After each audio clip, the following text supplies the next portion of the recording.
How are you? I'm fine, thank you. Excuse me, David. Yeah, good, thanks. Good. Do you want to tell us a little bit about who you are and what your career's been like to date? Right, well, I'm Fiona, currently a lecturer in mental health based at the Chesterfield campus, beautiful campus out there.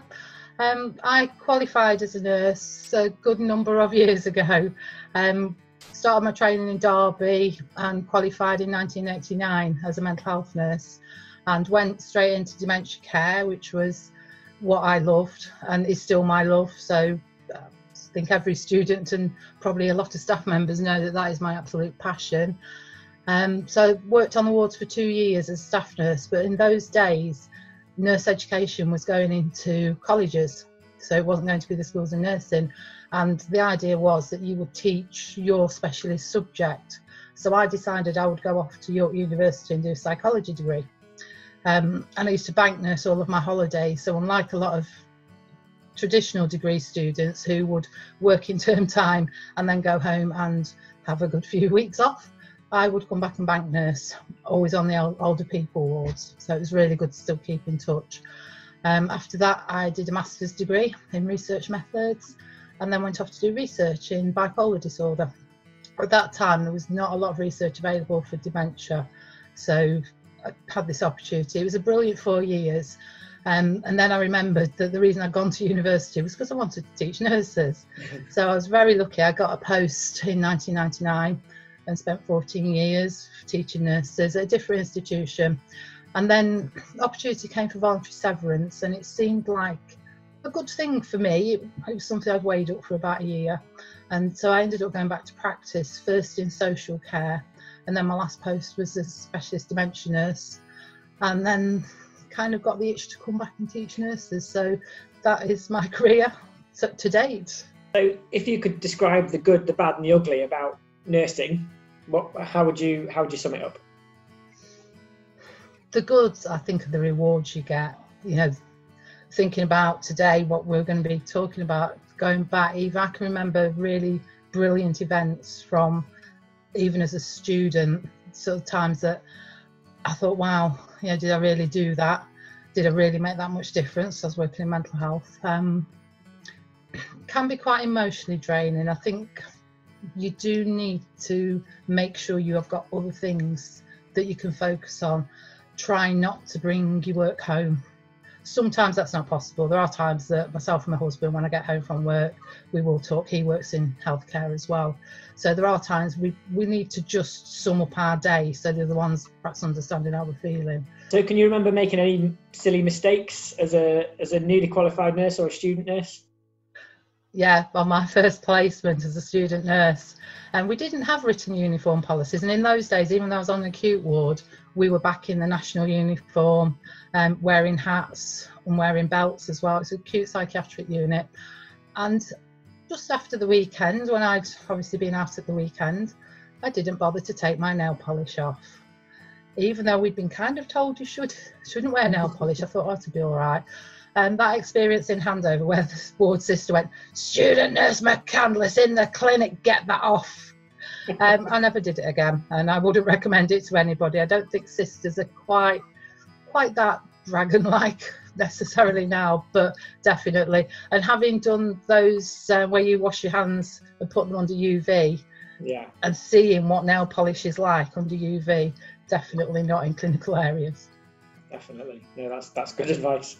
Can you remember a particular patient or a clinical story that you can share with us?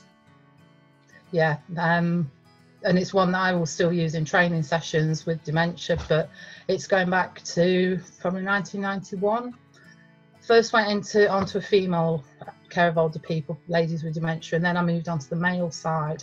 And when I went there, one of the gentleman's wives didn't really like us, would regularly sit there criticising, saying we were lazy, we didn't do much, and you could tell that she wanted him at home really. And she did have her husband home at weekends, but then he became poorly. Lots of things going on, but he was very old and frail as well, and she was visiting at different times, so she wasn't seeing us when we perhaps sat down for a cup of tea, because we spent 4 hours bathing, putting laundry away, taking the gentleman to the toilet, giving them the meals. And one day she came up to me and she said, "I've been so cruel to you girls." And so we had this discussion about it. And from then on, we got on really well. And it got to the point where we had a process of sick noticing. So if a doctor came, if you called the doctor and he thought that a person was towards end of life, he would sick notice, and that meant call the relatives if they wanted anybody else involved in. And the number of times I had to ring this lady up and say, "I'm so sorry, it's Fiona, I've got to call you." And she'd say, "Do you want me to come?" And I'd say, "I think so." And he'd rally round when she got there. But I could still remember caring for him for the final day, because it was a Friday morning I was on, and I'd had to get a doctor involved to give him pain relief because he wasn't very comfortable. And I think the whole team that day had a really emotional day. We got close to this lady, close to the family, close to the gentleman. And I can remember going off shift at about 2:30. And I went up and I said, "You know, you've remembered I'm not back till Sunday night. Yeah, I'll see you then." And she just looked at me and she said, "Let's hope not." And I can feel it now. Yeah. And I just said, "Are you sure?" And she said, "Yes, he's had enough." And that still stays with me. Sort of knowing that we'd worked towards that peaceful end, and she was ready. And as we often did, we went to the funeral. And it was such a celebration. I don't think I've ever been to, that was the first time I'd been to a funeral that was a proper celebration. It was not sad. Yeah, I can still remember that lady. I can still remember the names. I can remember his grandson. Powerful memories. Yeah, absolutely. So if you weren't a nurse, what would you be doing? Probably a forensic scientist. Something like Silent Witness. Do you think that's true to life? Do you think it's quite accurate? I don't know. Or maybe I just want to look like Amelia Fox, but I am interested in sort of the forensic side, but not in mental health nursing, but you know, how they work. So I do like those sort of programs. So a little bit about you then. Do you have any pets?